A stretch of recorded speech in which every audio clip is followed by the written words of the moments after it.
లావుగా ఉన్నా ఒంట్లో జబ్బులేమీ లేవు కాబట్టి పర్లేదని అనుకుంటారు మనలో చాలామంది. చూడటానికి సన్నగానే ఉన్నా నడుము చుట్టూ కొవ్వుతో ఉంటారు మరికొందరు. నిజానికి ఇవి రెండు ఉదాసీనంగా ఉండాల్సిన విషయాలు కావని చెబుతారు డాక్టర్లు. లావుగా సన్నగా ఉండటం కాదు, శరీరములో కొవ్వు మోతాదు ఎంత ఉందనేది ప్రధానమైన అంశం. ఒంట్లో మోతాదుకు మించి ఉన్న అధిక కొవ్వు ఉన్నట్టుండి ఉప్పెను సృష్టిస్తుంది.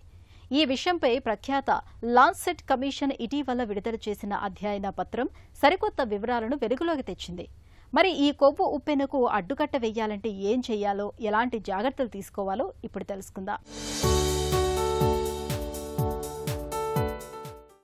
స్థూలకాయం ఇది జబ్బులకు రాచబాట.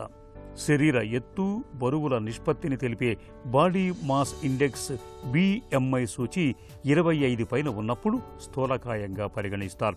అయితే 25 కంటే తక్కువ BMI ఉన్నప్పటికీ ఒంట్లో కొవ్వు నిల్వల మోతాదు ఎక్కువగా ఉండటం ప్రమాదకరమేనని ప్రఖ్యాత లాన్సెట్ కమిషన్ పేర్కొంటోంది.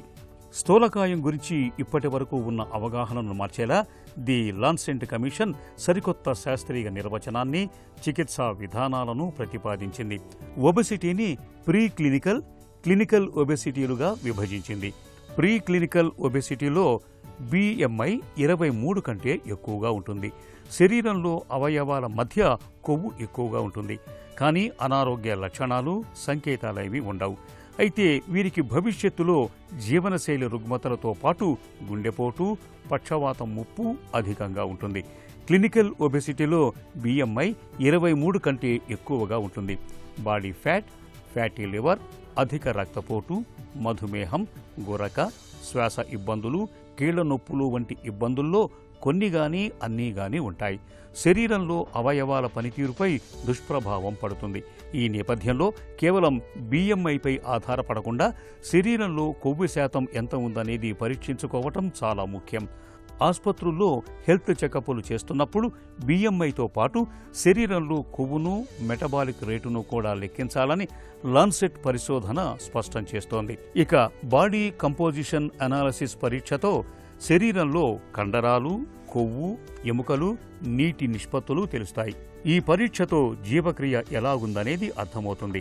కండరాల మోతాదు ఎక్కువగా ఉంటే బేసల్ మెటబాలిక్ రేట్ అంటే BMR అధికంగా ఉంటుంది.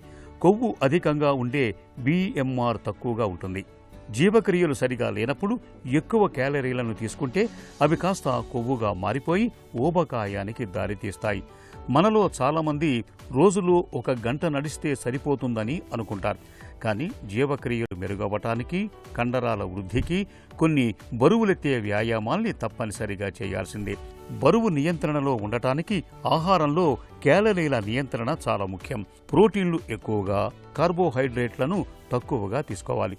కొవ్వు మోతాదు మధ్యస్థంగా ఉండాలి. ప్రీ క్లినికల్ ఒబెసిటీ ఉన్నవారు ముందస్తు ఆరోగ్య సంరక్షణ చర్యలు చేపట్టాలి. శారీరక వ్యాయామం, ఆరోగ్యకరమైన ఆహారం, కంటి నిండా నిద్ర, మానసిక ఒత్తిడిని తగ్గించుకోవటంపై దృష్టి పెట్టాలి.